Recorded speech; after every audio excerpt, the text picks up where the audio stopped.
मोठी महत्त्वाची घडामोड आहे। शरद पवार यांच्या राष्ट्रवादीचे 8 खासदार थोड्याच वेळात पंतप्रधान नरेंद्र मोदी यांची भेट घेणार आहेत। भेटीसाठी सुप्रिया सुळेंसह सर्व खासदार संसदेत दाखल झालेत।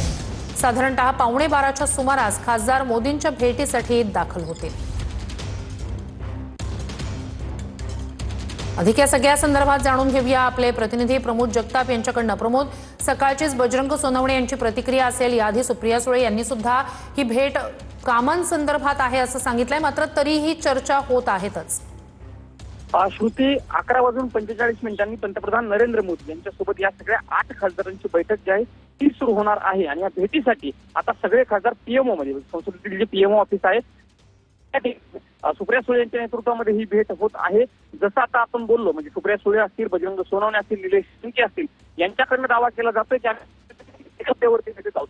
बजरंग सोनवणे तर यादीच वाचून दाखवली की कुठल्या पद्धतीचे 3 मुद्दे आहेत। पीक विम्याचा मुद्दा असेल, काही प्रमाणावरती असलेला दुष्काळ असेल, शेतकऱ्यांना मिळत नसलेले पैसे असेल, या मुद्द्यांवरती आम्ही भेटत आहोत हे जरी त्यांच्याकडनं सांगितलं जात असलं तरी राजकीय भेटीच्या अनुषंगानं सुरू करायचं आपल्याला बघायला मिळते। कारण डिलिमिटेशनचं विधेयक या अधिवेशनामध्ये येण्याची शक्यता आहे, त्यासाठी सरकारकडनं प्रयत्न सुरू आहेत। खासदारांचा पाठिंबा मिळावा आणि शरद पवारांच्या पक्षातील 8 खासदारांचा पाठिंबा जर मिळत असेल तर त्या अनुषंगाने सरकारचे प्रयत्न सुरू आहेत असंही सूत्रांच्या आवाजाने समजतंय। या सगळ्याच्या पार्श्वभूमीवरती होणारी ही भेट अत्यंत महत्वाची आहे असं आपल्याला म्हणावं लागणार आहे। श्रुती, अर्थातच या सगळ्या भेटीमध्ये राजकीय चर्चा होण्याची शक्यता जरी कमी असली तरी पंतप्रधानांच्या सोबत होणारी भेट महत्वाची आहे। कारण मागच्या वेळी शरद पवार ज्यावेळी भेटी होते तरी त्यांच्याकडनं तेव्हा सांगितलं गेलं होतं की राजकीय विषयावरती कुठलीही चर्चा झाली नाही, मात्र विद्यार्थ्यांच्या आंदोलनानंतर पवारांकडनं प्रतिक्रिया दिली गेली होती की हा मुद्दा मी त्यांच्यासमोर मांडलेला होता।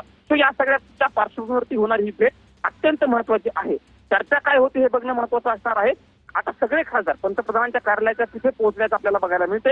पुढच्या काही मिनिटांमध्ये चर्चा सुरू होईल। चर्चा किती मिनिट होते, स्वतंत्र पद्धतीने काही वेगळी चर्चा होते का हेही बघणं महत्वाचं असणार आहे आणि चर्चेचा तपशील कशा पद्धतीने बैठकीनंतर समोर येतो हे देखील बघणं महत्वाचं असणार आहे। पण ह्या भेटीकडे महाराष्ट्रातील सगळ्यांचं लक्ष लागलं। नक्कीच अपडेट्स तुमच्याकडनं घेत राहणार आहोतच। प्रमोद, तूर्तास धन्यवाद तुम्ही दिलेल्या संपूर्ण माहितीसाठी।